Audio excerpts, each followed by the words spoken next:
Tammaka, how are you doing over there? I am excellent. How are you, Jake? I'm doing good. I am so excited to be seeing your beautiful face. This is, as I told you Thank before, my first time I'm doing one over Zoom, so I get to actually have a Yeah, conversation with you. It feels right. like in person, but It does. I mean, I think that's the thing about the COVID times. It's like the Zoom is our new in-person alternative, I would say. So it's absolutely. it's it's not the same for sure. Like always in person, but it is a good way to still connect and see, put a face to a name outside of pictures. So I love that. Oh Really yeah, I does. couldn't agree more. That's why I'm so surprised it took me so long to get on the Zoom boat because I have Yeah, been putting it off, but here we are, man. I we love it. are. I'm excited. Well, for those that are watching on YouTube, do you want to tell about your shirt real quick for those on the I video? do. I Yeah, I do. love it. So this is one of my two merchandises that I have, Sex Formations and Reparations. It is a t-shirt under my brand, YASÉ. It is a youth organization where I provide comprehensive decolonized sex education for 12 to 19-year-olds, families, and communities. So you can definitely purchase one at weareyase.com. And YASÉ is an acronym that stands for Youth Affirming Sex Education. So we are yase.com, we are Yase on Instagram, we are Yase on Twitter, everything. That's YASE, we are Yase. So yeah, and it's really just to uplift. A sex formation in itself is a phrase, a word, some type of declaration to affirm things about sexuality, sexual health, and sex that we typically have not been taught in our society. So anything that was considered taboo, like same-sex relationships or teens accessing contraceptives, or the fact that you got to wait till marriage to have sex, or that sex is only made for procreation, those type of norms, the sex formations will reclaim or combat some of those norms, and make them more expansive. So a sex formation is something that just expands and sometimes combats a lot of those norms that we have been taught that are very limited and very whitewashed in a lot of ways, very westernized in a lot of ways. So a sex formation, for example, could be that any gender can have an abortion. That's a sex formation, right? Because those are something that we haven't. So we've been taught that abortions are for people that are women, like women only, like. And we know that that's not true. You just only need a uterus to have an abortion. And not only women have uteruses, because we have more language, and gender is a social construct and it's not a binary, right? So that's just an example of a sex formation. And you can make up your own sex formation, and I encourage all of you to do so. And of course, reparations are always important because we need them, right? Hmm. Black folks are old. Juneteenth was yesterday, and the state has yet to write a petition for reparations, but we're going to continue to put pressure on them until they do. And in the meantime, in between time, you can create your own form of reparations by supporting like groceries or funding and grants and philanthropy, emotional support, free therapy. Those are things that you can do to in the meantime and between time, because reparations have to be petitioned by the state. But we think, for me, these two things combined is what is going to help disrupt a lot of systems that we are experiencing, disrupt anti-trans and anti-queer, anti-black, and anti um, um, any marginalized community that is facing some type of oppression, right? For Hmm. me, these things are what is going to help disrupt that and create a more imaginative world, because that's the world that I want to live in. So yeah, that was a long explanation, however, necessary. So there Oh, we thank you for go. sharing all that. I want to make sure that as much of that kind of information gets out as we can on this podcast. So I'm happy that Yes. that question about your shirt turned into that. That was Yes, awesome. absolutely. Absolutely. Yeah. Yeah. Well, Timika, I am so excited to hear about your story. I was looking up some different people online that Hmm. were very focused on sex education. It's a Yeah. topic that is very, very close to my heart, as I'm sure so many people's hearts, and it's so Hmm. important. And it's something that because I grew up and I don't know your backstory, we're about to learn, but I was very Hmm. much grown up as Yeah. like purity culture, super Christian, very like, Yeah. so sex education just wasn't a thing. And so Right. am noticing now more than ever, like my own internal shame and stuff and things that I've never learned, and language I never had access to. And so I'm really excited to talk to people like you, especially since you're working with kids. That's awesome. Mm-hmm. Yeah, Yeah, that's so important. absolutely. Mm-hmm. Yeah. Yeah, and I grew up the same way, like purity culture, Christian household, very modest, traditional, and I just did not have most of the conversations that I talk to my young people about when I do get a chance to facilitate workshops with them. So that's a part of what led me to want to be a sex educator and start this business, because I just didn't have that for a long time. At some point, I did have it, and it just inspired me. But like the years of me first coming into what sexuality is and what sexual health is, I didn't have that, and a lot of the children now and teens now don't have that in their schools. It's still very limited. It's still very purity and marriage focused and very cis heteronormative, along those lines, and that just doesn't work for everybody. So Mhm. yeah. Oh, yeah. Oh, man. Well, I'm so excited to talk Mm. and to just spread your message more.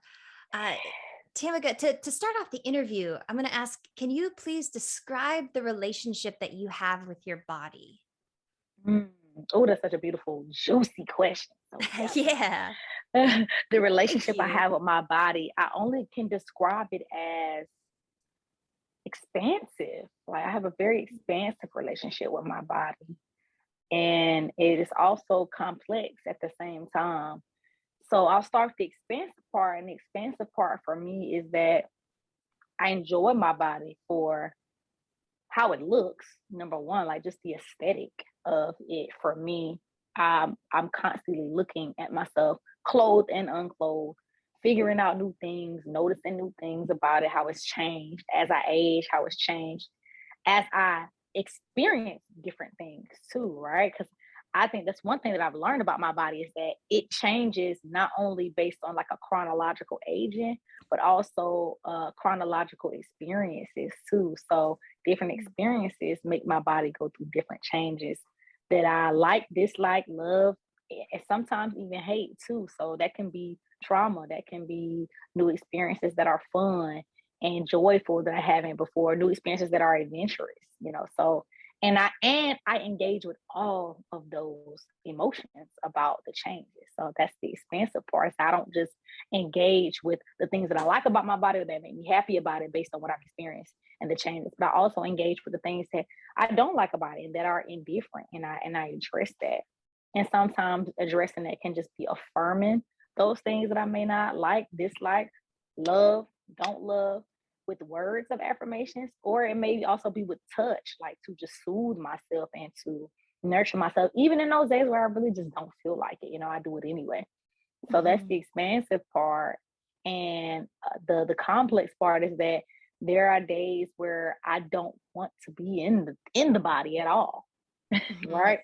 And that's tough because a lot of the times it makes me question whether it is a case of like me not wanting to like be here, like if I'm having suicidal ideations, like I just don't want to be on the planet kind of thing, like in this physical realm, or whether I just don't want the type of body that I have. I want something new. I want something different.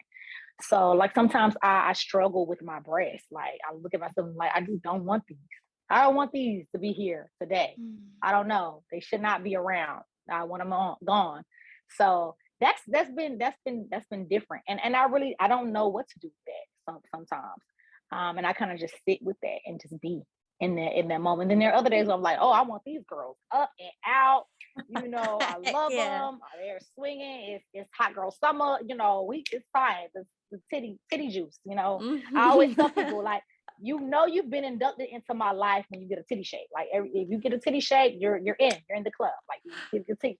So I it's love that's it. that's the complexity of it too for me. And I am a person that embraces all of my emotions because I think they're all valid and they come from a root. So sometimes I'm like, I just have to find the root of why this is the way it is, but it's valid, whatever it is, because I'm feeling it and I trust myself and I know I wouldn't I would not allow myself to feel something that did not come from a place of like trying to make myself heal or acknowledge something from somewhere. Like it just doesn't show up on its own. So I try to really be graceful and gentle with myself when I do have some of those complex feelings, because they're real and it's just a thing that happens. So, Mm. Wow, you sound yeah. like you've really put a lot of thought in your life into your body and your complex relationship with it and your beautiful Yeah. relationship with it. I don't even know where to start. I love how you said you love the aesthetics of your body, like you love what it looks like. Mm, I think yeah. that that's Yeah. so good, and that's such a hope for myself and so many people that I talk to be able to say Hmm. that confidently, and also just to be able to be okay with saying I love my body as like Hmm. without trying to like I don't even know how to explain this, but you know how you don't in the past we were raised like or I was raised to be super super humble and like brush off Hmm. compliments and like Yeah. yeah, I don't know Yeah. where to categorize that, but just being able to say yeah, I love the way that my body looks and just being confident in that is so cool. Yeah, absolutely. I was raised somewhat to that when it came to the body, yes. When it came to like my face and my looks, oh yeah, my mom and my dad somewhat, but really my mom would definitely like, oh, you're gorgeous, you're beautiful, you look like me, so you're gorgeous, you're beautiful, of course, you know. So I was always that was always infused, so I always had confidence. But when it came to the body, not so much. Yeah, it was, and I can't even say that I was taught to be humble about it. It just wasn't talked about. Period. Like that just was not even a Mm, thing that I was told I could do, to talk about my body, to even say or a compliment or affirm my body.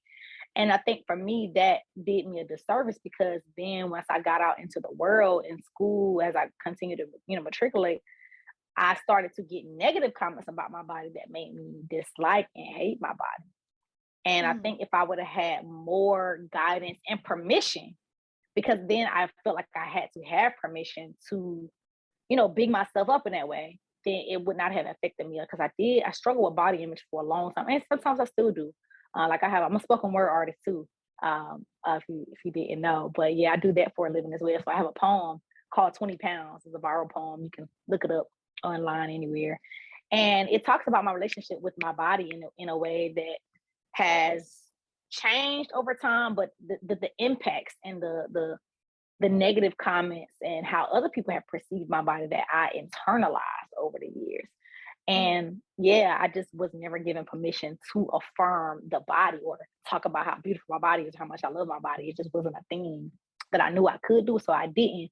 And I kind of took on everybody else's opinions and perceptions about my body instead of creating my own. So I had to really unlearn and relearn and recreate a lot of norms around my body, the type, its shape, things of that nature. And I also really had to like reparent myself too in those ways, because I feel like that is something that your parents are supposed to, instill in you, that you have the permission and to have the audacity to love everything about yourself and actually say it out loud, because it gets to be named and it gets to be spoken out to the universe to manifest in the ways that you want it to manifest in, and not in the ways that Mhm. other people say that it's supposed to show up. Oh yeah. So, Oh, I love all that so much. Your poem, what was it called? 20 pounds? 20 pounds. Yeah, 20 pounds. 20 Okay, would pounds. you be open to towards the end of the interview, or how long is it? Just so It I know is where to like put it. 3 minutes. It's no more than 3 minutes and 10 seconds. Okay, No would you more. be open to reading it at the end of the interview? I would be open to that. I would definitely recite that for y'all, for sure. Okay, I didn't know you had one Yeah. that was about your body. That's perfect. I would love to hear it, and I'm excited for everyone else Yes. to get to hear whoever's listening to this. But Yes, yeah, absolutely. so tell me more about growing up. You said that you were raised in a bit of purity culture as well. Hmm. You said Yeah. your mom seems like she was cool. She told you you're beautiful, like she was beautiful. Yeah. That's awesome. Tell me more about what that was like, though. What was like the dynamic? Like, how did you view? Did you have conversations or thoughts about your body as a kid, or was that not something you really thought about till later? Oh no, I had thoughts about my body for as long as I could remember, because I started masturbating when I was 9, actually. Oh, okay. So I had a lot of thoughts and questions that just went unanswered, Mm, because we just didn't. And when sex was talked about in my household, it was more so on a wait till marriage. And if you really just can't wait, then tell me and we can go get some birth control. that kind of thing. My daddy never taught me about sex. That was strictly like me and my mom type of thing, Okay. which I appreciated. But at the same time, I'm like, Mom, nah, if I tell you that I'm ready to have sex, you're really gonna get me these birth control and be cool and give me condoms. And I think that she would have, but it would have been with like a lot of resistance and regret and resentment. And I'm like, that would have been no way for me to have my first experiences with sex, with you not actually being okay with it. You just saying that you are because you don't want me to get pregnant or you don't want me to, catch an STD, which is great. But it's like having that type of energy into your first experiences with sex is just not. So I'm like, I'd rather you just not say that at all. So I never did. And I wasn't ready, thankfully. But I'm like, even if I was, I probably still wouldn't come to you. I'd be like, I'm ready. Because the way you had presented it to me was not affirming. It just wasn't. It didn't create a brave and a safe space for me to be okay with telling her like, oh, I'm ready to have sex, so let's go to the clinic now together. It wasn't that. So yeah, and then like masturbation just wasn't talked about, but it was talked about in my church, and it was always taught like as a sin. So having sex before marriage was a sin. Having sex with any person other than a man was a sin. Masturbating was a sin. So like my mom did not repeat any of this stuff, but she just didn't talk about it. It was just taught in the church that I went to, in the church that I grew up in, that we all went to. And we were consistent church boys, like pretty much every Sunday. Even when I didn't want to go, like she would make me go. And I learned these things in the church. But meanwhile, I'm 9 years old and I'm like, well, I'm having some feelings and I'm doing what y'all saying ain't supposed to be done. It's touching myself and of course I didn't have language to know it was masturbation. But I'm like, that's what they saying is a sin. But y'all ain't giving me no answers.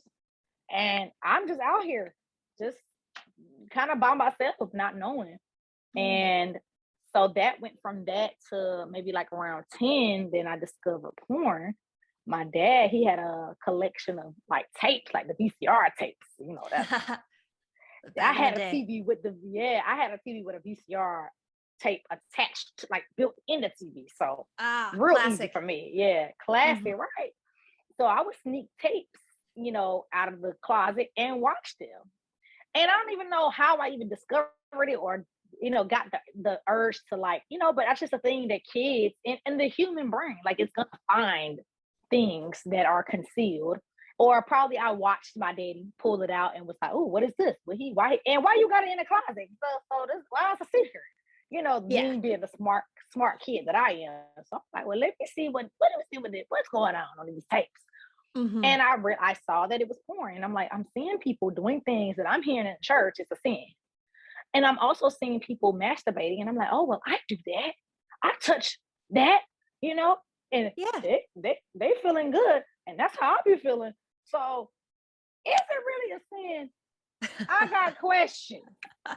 And I'm like watching multiple of these tapes, like, days or, weeks on end, like sneaking.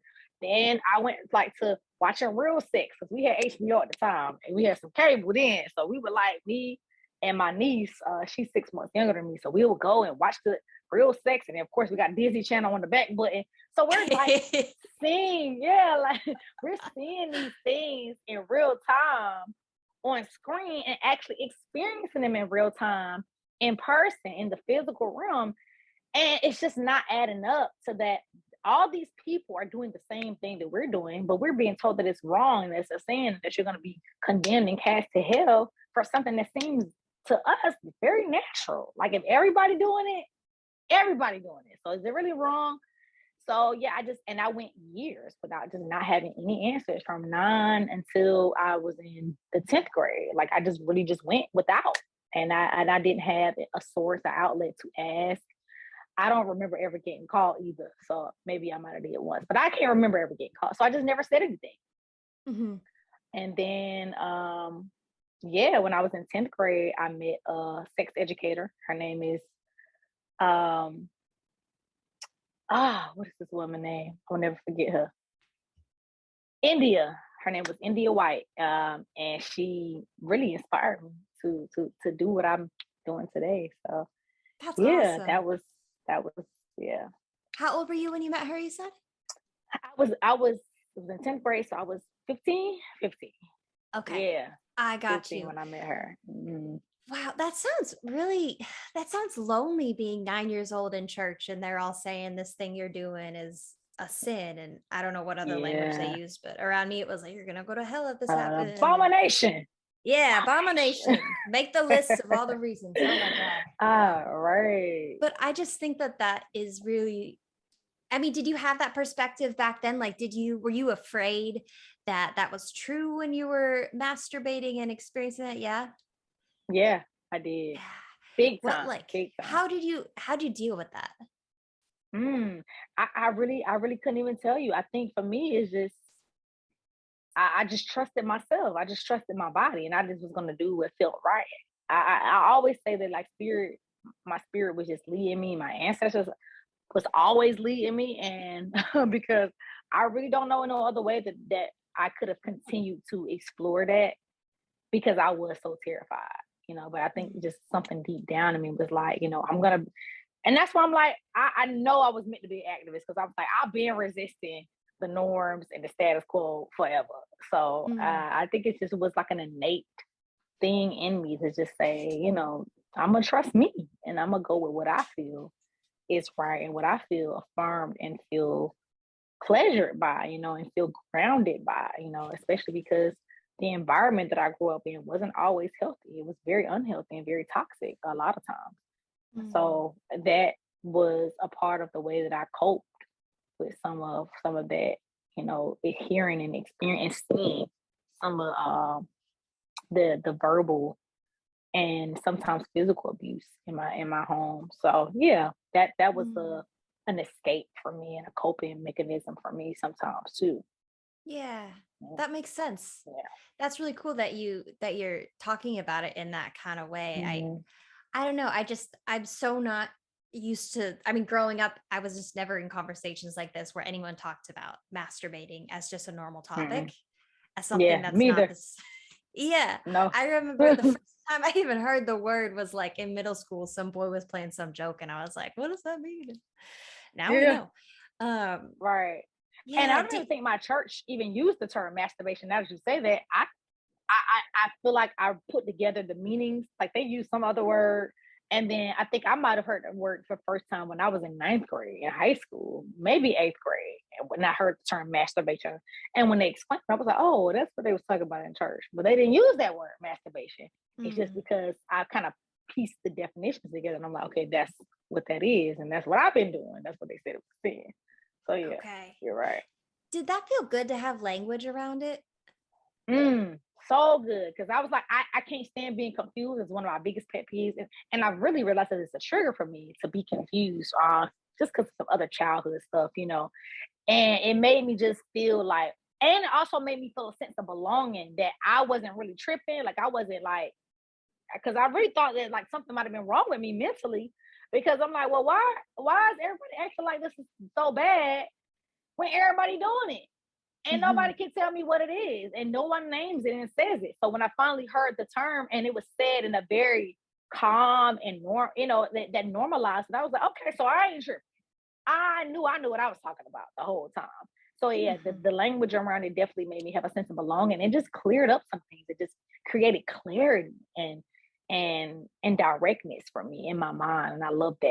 I love that. It was so Mhm. comforting to finally have that and know that I'm not alone, and also that um I because I and of course at the time I didn't know that gaslighting was a thing. So I'm like, yeah, I really just been being gaslit this whole time Yeah. and didn't know because people keep saying that this is wrong and that people that do it is an abomination and something's wrong with them. And I'm like, okay, I guess there's something just wrong with me then. I guess I'm just gonna have something be wrong with me, I guess. And so then when I found it, I'm like, nah, ain't nothing wrong with me. Y'all sure, I ain't sure. Mhm. So, What's wrong with you? yeah, right, Oh right. man. Was this the time when you learned this language and stuff? Was this with India or was Um, this before? it, it was before, but she really brought it home for me. So when I just heard the term, and I think it was really just like one of my sex health classes, because we were just going over vocabulary, and I don't even know how it came up because it only came up once. I only heard it that one time, and then didn't hear it again. So when I met India 2 years later, she really went in depth about masturbation, and I said, okay, now I really understand that. I get it, and I've been doing this for a long time. So yeah, she helped me to really get context around the term and what it means and the many ways that it can look like too. Mm. Okay. Yeah. Tell me more about India. I know I just asked this and you said it right before it, but how old again were you when you met her? I was 15 when I met her. Yeah, 15. India White, and she was an adult at the time. She worked with a group of teen girls. She ran a peer support group for teen moms. Some of the teens were pregnant or already had children, and I was doing like a community service event for something. I had an extracurricular activity. I needed community service hours, and I just always was a person that loved community service. So I chose this particular organization. It was called the South Carolina Contraceptive Access Campaign at the time. Mm. So this was I was in what 10th grade. This is 2015. No, no. This was 2010. What am I talking about? 2015, 2010, right? So I chose this organization and I chose to volunteer, and the organization put me with her to shadow her. So that's how Mm. I met her. And so I'm a teen, she's an adult at the time. And I just loved watching her do this. And I didn't know this was a thing. I'm like, I knew like girls in my high school were pregnant and they had babies, but I'm like, I didn't know that there was a space for them to go and convene and vent and chat. Like they sit in a circle and they met like once a week, someplace here in Columbia, and they sat in a circle and they just talked and vent. And then she provided them resources on how to get, stuff like food vouchers and housing and stuff to care for their babies, parenting classes, mothering classes, and just really poured into them to let them know, like, even though you are a teenager and you have a baby, you probably didn't want the child right now, you still are worthy of joy and living your life as a child. You still are a child. You're not an adult. Because I think that's a big thing that we're doing now is trying to this adultification of the Black girls specifically, because it was a group of all Black girls, Mm. and like, you're still a child, still you still get to be a child even though you have these adult responsibilities now. And I just love that. And I love that she really just kept it real with them. There was some stuff that she couldn't, like, when we talked about masturbation, it was like a one-on-one between her, because that was something that she couldn't really talk about out in the open, because the Yeah. organization still gave her certain limitations, but she really tried to keep it as really real and direct and straight with them as possible, because they just wasn't giving them that in school. And I'm like, well, this is the result of not having comprehensive sex education, is that you're going to have teens that are having unwanted pregnancies because they just don't have the resources and the tools to navigate sex in a way that is healthy and safe, and produces the type of results that they want.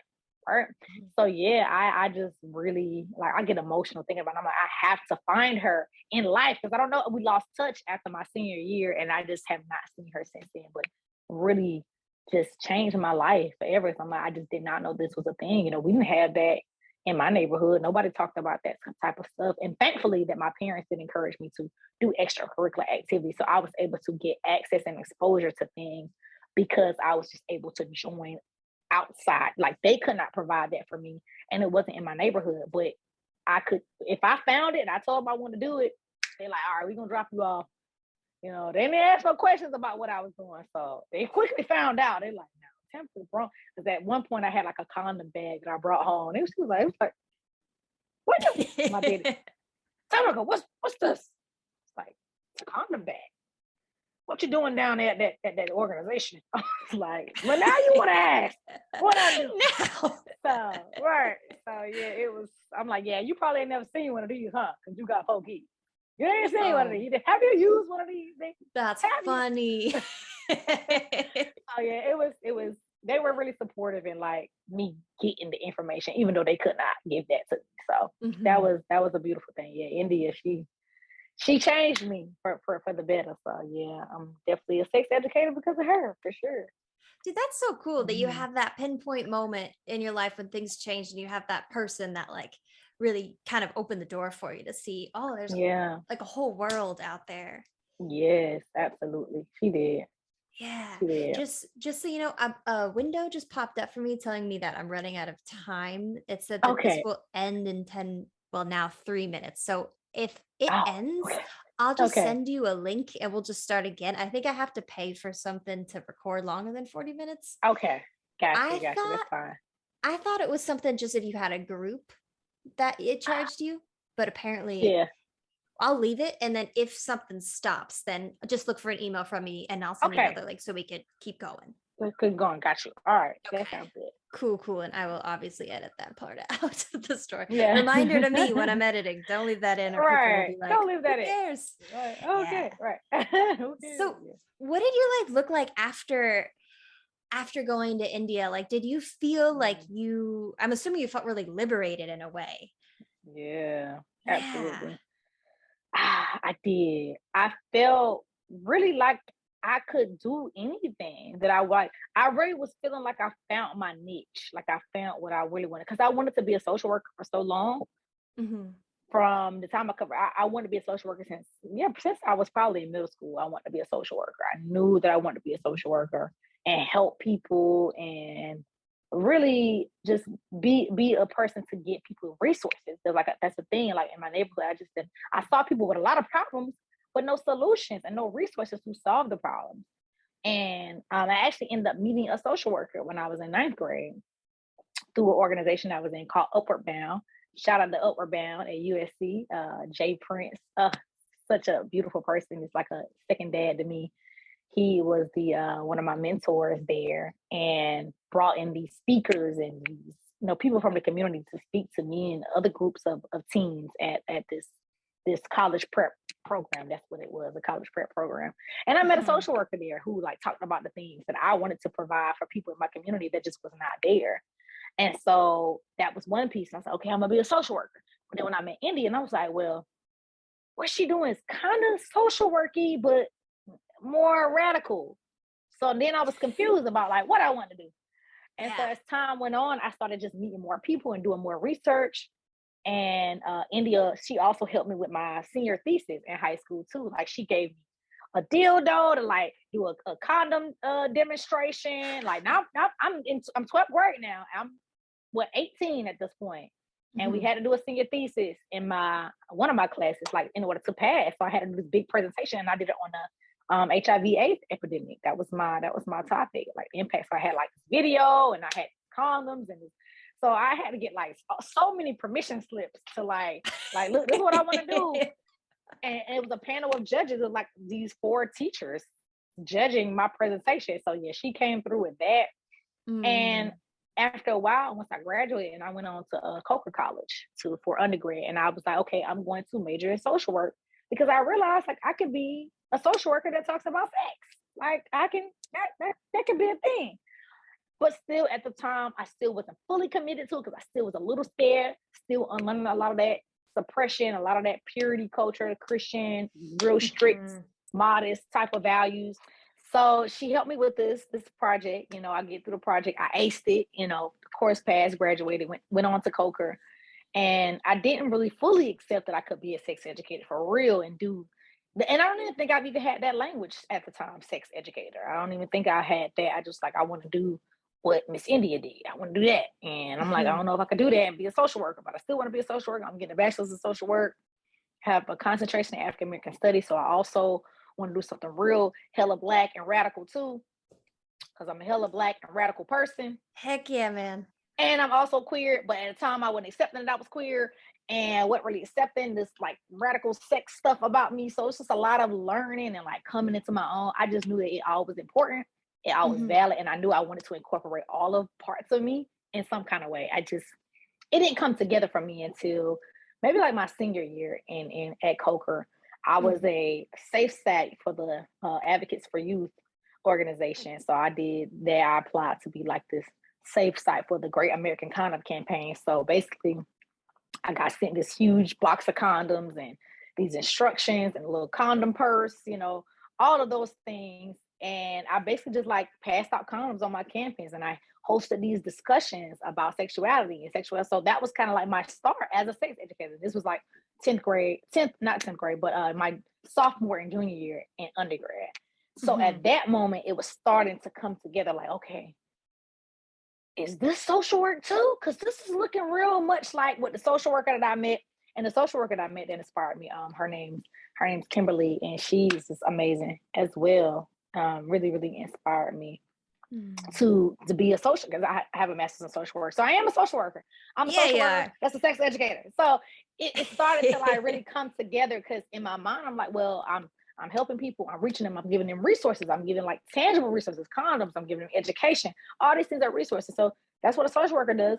And I'm also like telling them about how to love their body and that they can have different rules for themselves and how they live their life and how they love and how they, get access to things. So yeah, it started to really come together for me around my senior year that, okay, I can be a sex educator and a social worker. And at some point after I graduated undergrad and went on to grad school, and I went to USC here in Columbia, I realized that a lot of sex educators that I started finding. So then I started finding my tribe. Like I'm following people online and meeting people out in the community that are sex educators. So I started finding that word. Erica Hart is like one of my favorite sex educators. They are amazing. So I'm like, okay, a lot of them are social workers. I just started to realize that. So I also started meeting people that was in the field of intimate partner violence and doing domestic violence work and doing sexual violence work too. And I realized that was also under the sexual health umbrella. So I did a lot of my interns with organizations like that, and a lot of my interns with youth too. So I was like, well, I also want to work with youth because I was working with youth at different camps and stuff like that, not with sex education, but just in general. So I'm like, okay, now I know I like working with kids, and now I know I like working with juveniles. And now most of my kids that I work with they from the streets. They're experiencing poverty, and they're in and out of DJJ.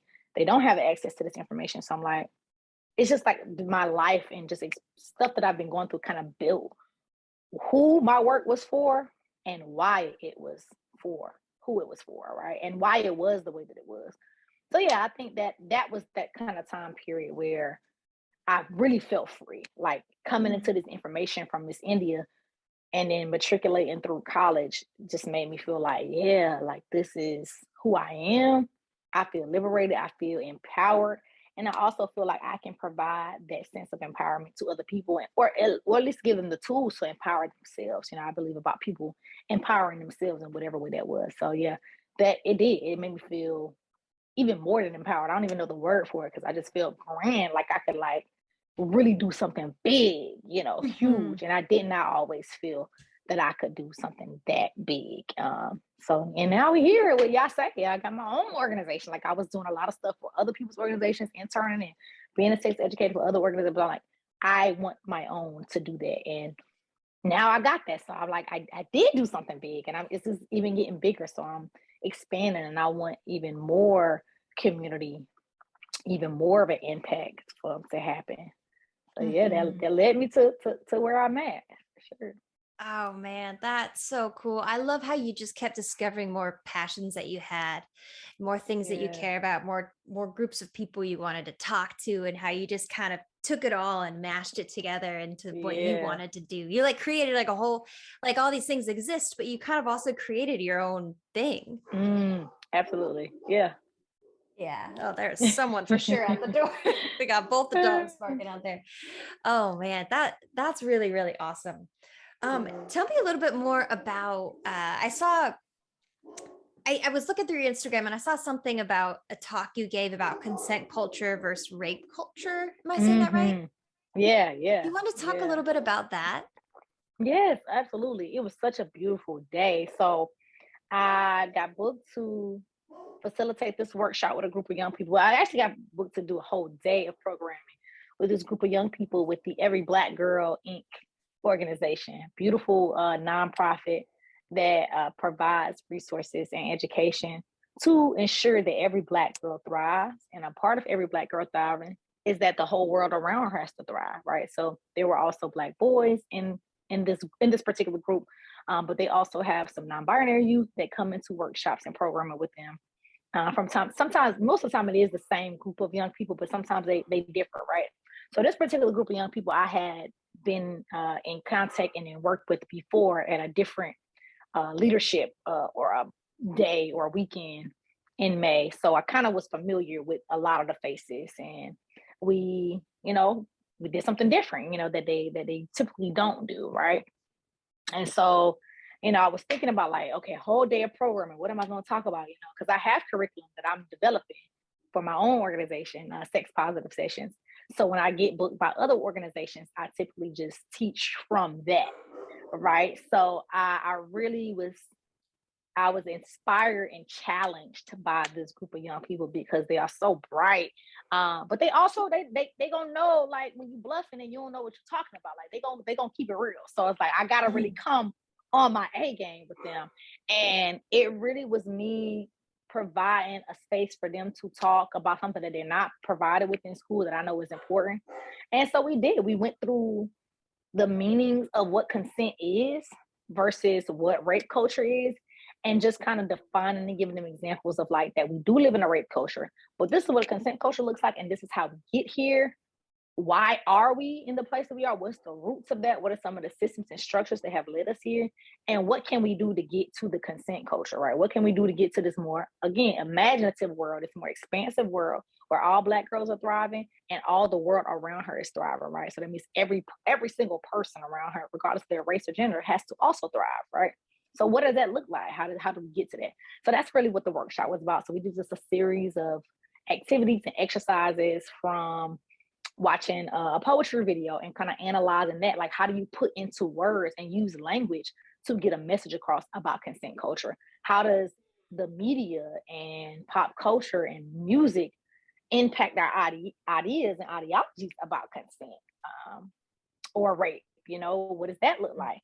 And then, like, we did an exercise where we made consent well, what was it called? What did I call it? Declarations of consent. So we made like these consent constitutions almost, where you really make a statement for yourself on what it is that you want to embody to create a consent culture. So they made their own little statements to say, I consent to doing this, or I declare to do this in order to create a consent culture. We created like little beaded bracelets, right? That was supposed to represent our common thread of values and ethics that we're going to use together to create a consent culture. So they all got in groups, and they were told to like take out 10 beads and like name each of the beads for like, you, like, maybe it's 5 people in a group. You take out 10 beads, you take out 10 beads, and y'all name what's of value to you. Like, what do you love? What are you passionate about? And y'all come together and see where y'all have a common interest and common values, and you put it on this one little string. And this is our common thread. As a community, as humanity, these are the things that are going to tie us together in order to get to the type of world that we want to see, where we are disrupting racism, where we are disrupting homophobia, where we are disrupting ableism and colorism, and all these things that continue to create barriers for us. This common thread is what's going to help to remove those barriers away to get to that world that we want to live in, to get to that consent culture that we want to live in. And they loved it. It was beautiful. And in between, we breaking, snacking, Millie rocking, all the latest dances that the kids got now. I was like, okay, y'all got to teach me that. Do that again. All the TikToks. TikToks, course, man. The TikToks, and they get embarrassed. Like, Miss Tammaka, please stop. I'm like, hey, now, hey, I'm here. Okay, I'm the cool teacher. She was like, you cool, but like not that cool. I'm like, that's different cool. All right, fine, not that cool. Not that cool. It's fine. Oh, that's funny. Well, when they teach you gotta teach me, because I need some help over here. Right. I mean, I'm like, I can't. These hips, I got hips now, but I'm like, I don't want to throw my hip out the place. I ain't got insurance. Y'all have it. I ain't gonna be doing that for too long. Get all hip replacements already for the TikTok. Right, already. Exactly. Oh man, that's so cool. I just think that that's such a beautiful idea, the common thread of creating a whole new culture, because that's what we have to do with all of this stuff, is wipe it away and start over, because it's all rooted in so much bad stuff that you can't. It's like we just have to start over, and that's how you do it. And I think that that's so cool. Yeah, it was amazing, and I love it. I love working with young people. Like, it's my favorite. Out of all the things that I do and certain things I get booked for, that's my favorite thing to do. Absolutely. And shout out to Every Black Girl Inc. though. Vivian Anderson is the founder, and Edie at Every Black Girl Inc. Amazing organization, doing the work, disrupting school to prison pipeline every day, shaking the table. We love to see it. Yes. Okay, Every Black Girl Inc. I will put that in the description box below. Please. If you want one, when we're done, actually, if you want to email me a list of resources that are good, then I could put them all out there, because I've never heard of this stuff. So I want to know it so I can spread it. This is awesome. Absolutely. I got you. I will do that for sure. For sure. Well, listen, I have a few more questions for you before we listen to your spoken word, which I'm super excited Yay. about. But one of them is I've been trying to figure out how I wanted to ask this question. It's like I know what I want to ask, but words are hard sometimes. Yeah. How would you say, so here, bear with me here. Let's see if I got it. How would you say all of this knowledge and experience that you've had Mm. over your sexuality and coming into yourself and realizing, which we didn't even touch on, which I wanted to, but I don't know if we have time for it. When you Yeah. realized, or when you came to determine that you were queer, that's such a Hmm. huge moment. That's Yeah. huge. That's just all these Huge. pieces of who you are. How do you Yeah. feel like that journey has shaped your relationship with your body? Mm. It has shaped it in such a positive way because Mhm. actually that's a part of what has made it so expensive. My relationship so expensive because for me it let not only with my body but with my body in relation to other people's bodies who I may want to engage with because it just let me know that it doesn't have to be so limited and so binary for me. It doesn't have to just be me engaging with men, or me engaging with people with penises, but it could be me engaging with people with multiple different types of bodies. But definitely me engaging with women because I'm like I knew that I was always attracted to women, attracted to girls when I was a girl. I just didn't have the space to act on that or to just explore that in whatever way, which it didn't always have to be physical.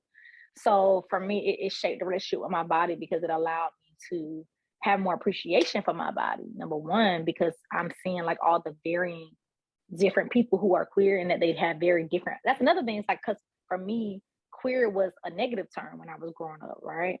Mhm. So I didn't even know that that was like a thing that was positive and that was embracive. It was just Mhm. like you gay or you straight.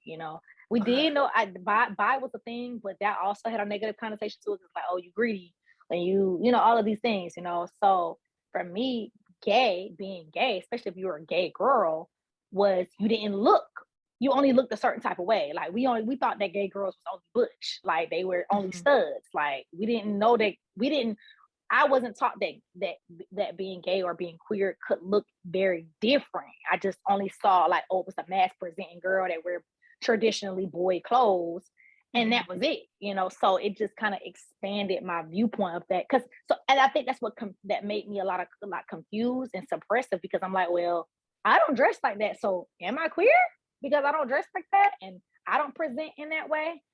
Of course, didn't have language for there's a difference between your gender expression and your actual gender or your sexuality and then how you express that. Like it just I didn't Mhm. have that, so it made me feel like I was confused or that I was wrong. Of course, in combination with all the other like really strict Christian background and all those type of principles. But yeah, so now when I actually stepped into that and accepted that this is what my attraction is, and I found the term bisexual and I found the term panromantic. So I'm like, okay, well that describes me.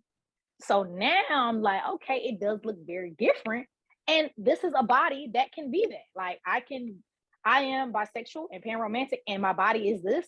It can be that, and that's okay, right? And there's a lot of other people's Mhm. bodies who I also may want to engage with sexually, romantically, or any other way that also may look like mine or may look very different than mine, and that's also okay. So yeah, I think it just made me have a wider perspective, made me appreciate my body more to know that it was valid for me to be in this body and still identify that way, and that it was okay for me to love and appreciate other people's bodies that may look similar to mine or different than mine, and they identify any kind of way that they wanted to, and that those things didn't have to be mutually inclusive.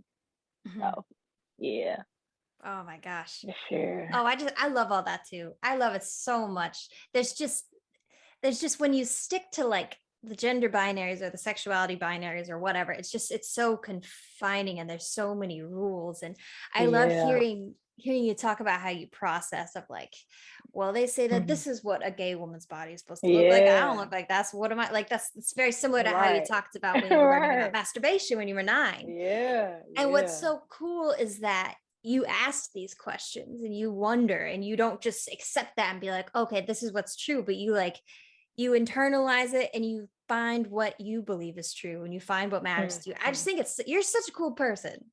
I'm Thank so you. happy to I get to talk receive to you. it. Yeah, I receive it. I love receive it. it. Oh man, I could talk to you for a long time. I'm really I excited for people to know. hear this interview. Yeah, I am too. Yeah. This is Yes. juicy. I love these conversations like this. It get me revved up and excited, especially because it's like a break in the monotony of my days and just the world with Yeah. just the varying things that occur, good, bad, and indifferent. So I love when I'm in a space with people that have like minds and we really can just go there and go the distance. I don't get that very, very often. So I Yeah. appreciate the space for sure.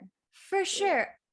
So my second to last question for you is what this might be a very big broad question, but what advice would you give to someone who's maybe like a teenager or even in their like 20s and they're starting to try to want to have these conversations about sexuality for the first time, and they are maybe similar to where like we grew up in the purity culture world and it's just not normal to talk about it with their friends and family? What's some advice or words of encouragement you would give them? Words of encouragement is to follow your heart, follow your body, and trust yourself. That's my biggest thing, and that's not always easy.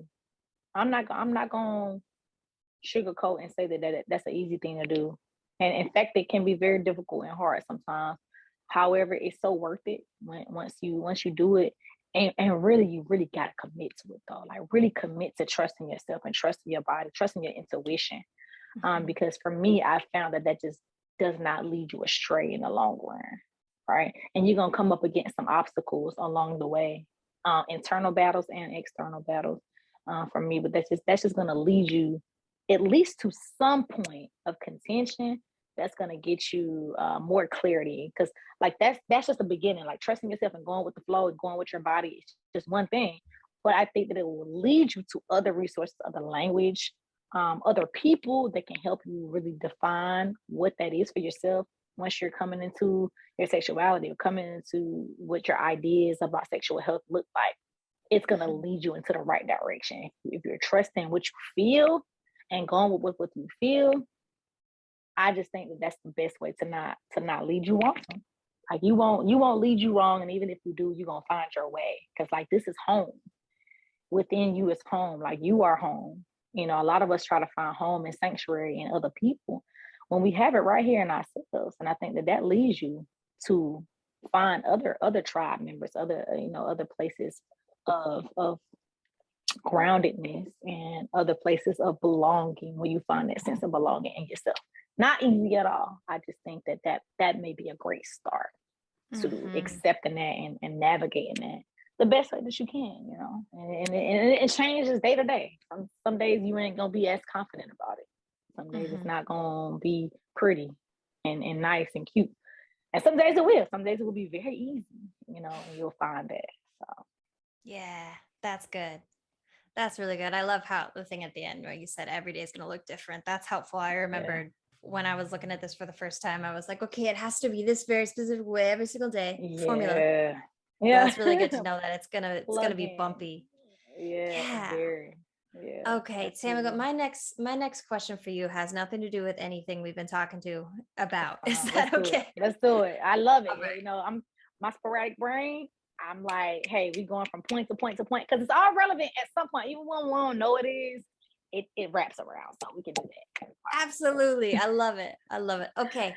All right, let's see. Tammaka, would you rather every Tuesday and Thursday for the rest of your life, have you seen the movie Jumanji? Or no, wait.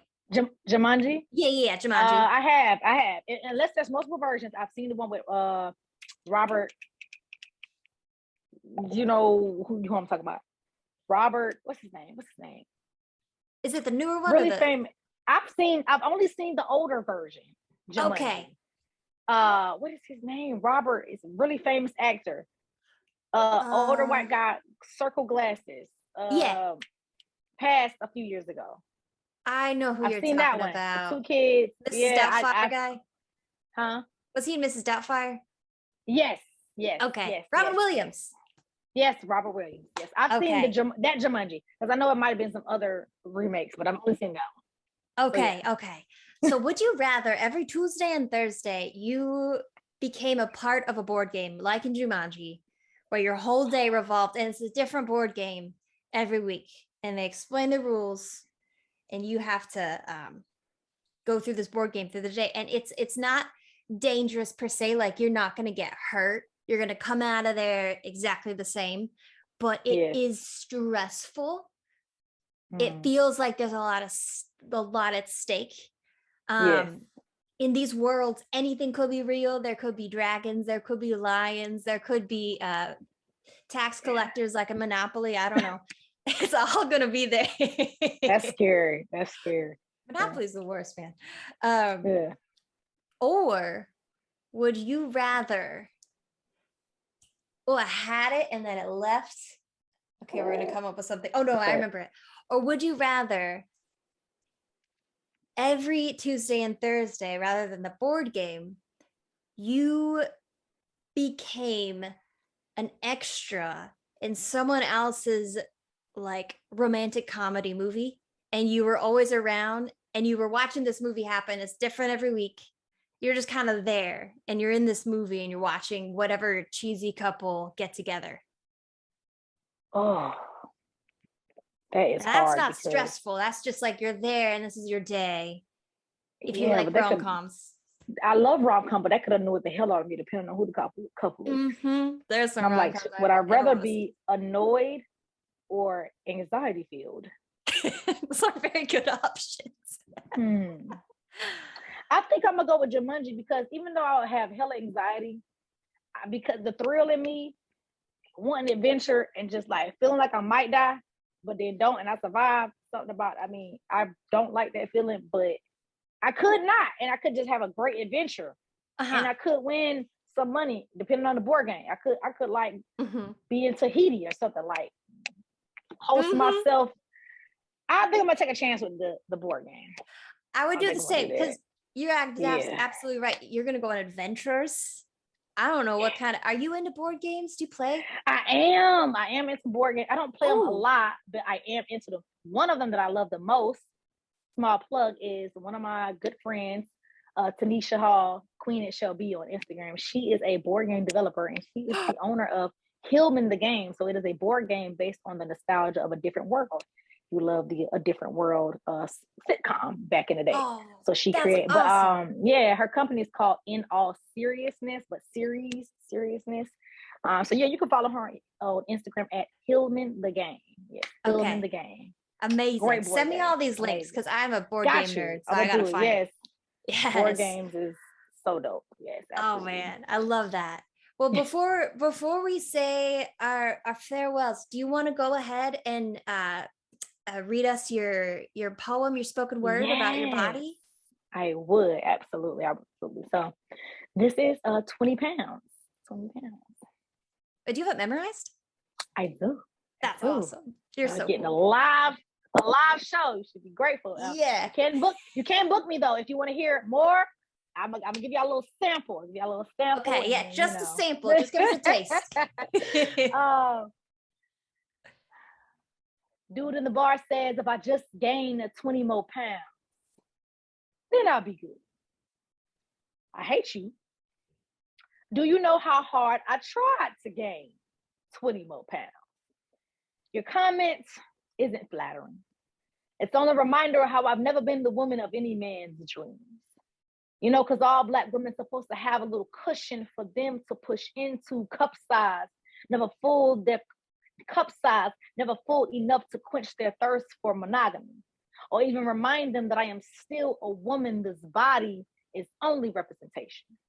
One I've always tried to change, but nothing ever worked for me. Not the patch, shakes, pills, prayers, or even plastic surgery I contemplated since age 13. In high school, lunchtime was the worst part of my day. One time I stuffed my mouth so much I could feel vomit rise in my throat. If I didn't eat a lot, I'd be ridiculed until the bell rang. Anorexic, giraffe necking, girl, if you turn to the side, you'll probably disappear. Many days I wish I would have. Bombarded by a group of teachers with their eyes widened at the sight of my torso. They placed their palms against my waist, screamed in my face, oohs and ahs. put fingers around my wrists and ask me if I eat, instead of asking me, am I hungry? I have been starving for acceptance. I did everything possible to just gain 20 more pounds until I realized acceptance cannot be forced, dear man, in the bar. I do not desire to be your vixen. No longer will I be a victim to what you think a woman's body should look like. I ain't that little girl no more. I understand this body is all that it's supposed to be. Although my frame is small, my heart is big. Voice big, everything about me be big. Now, I can't say the same about you. I actually like a man who appreciates big things that come in small packages. One who won't take the small opportunity to boost his big ego. I like a man that don't mind stepping down to my level to get the goodness coming to him if he's worthy. I learned my worth. You will not lower my self-esteem to match my size 0 pants. I ain't got enough booty meat to cushion your insecurities. My body isn't too small. Your misogyny just comes in large portions. I am not the one who killed your joy. Though your words are bullets I'll have to dodge for the rest of my life, I can now look at myself in the mirror and say, you are beautiful. Hug myself without feeling the growl of hatred in the pit of my stomach. I love this little house of body. From my wine glass waist to my pillow plush lips, bed piece thighs. I don't need to renovate when everything about me looks like home. I will not apologize for these bones. So fuck you and your 20 pounds. Yes. Oh, I love that so much. Ooh, oh thank you. I hope y'all enjoyed it. Yeah, so that's 20 pounds. You can see it, videos. One of the most popular videos of it, it's a viral video of it on, or right about now, it's a poetry page. So if you follow Juan Poetry, Juan stands for Right About Now Poetry. Juan Poetry on Facebook and Instagram, the video is there. It's also on, it should be on my poetry page too, at Talks with Tammaka. So yeah, you can view it, or just YouTube it and say 20 pounds, Tammaka, it'll come up. Amazing. Yeah. Amazing. Yeah. I will say this again. I'll put all the links in the description box below for anyone who's interested. Please go follow Tammaka, follow their, you have a separate poetry page? Yes, I have poetry page, Talks with Tammaka. Of course, my YASÉ, Youth Affirming Sex Education, is We Are YASÉ, and then my personal page is Sexformation Goddess. Okay. All the things. I love that. Amazing. Well, Tammaka, thank you so much for giving so much of your time today to just share your story and answer my questions and share all of this incredibly important information with whoever's going to listen to this podcast. I'm so happy they get to hear your story. Yes, thank you for inviting me. I really, really appreciate it. I always enjoy conversations like this. Like I said, just fruitful and just like really, really going the distance, really getting to the root of things and not being afraid to talk so authentically and so freely about what we all be thinking, but sometimes be a little afraid to say. So I'm glad that we created this space for folks to be able to receive and absorb that. So I appreciate you for sure.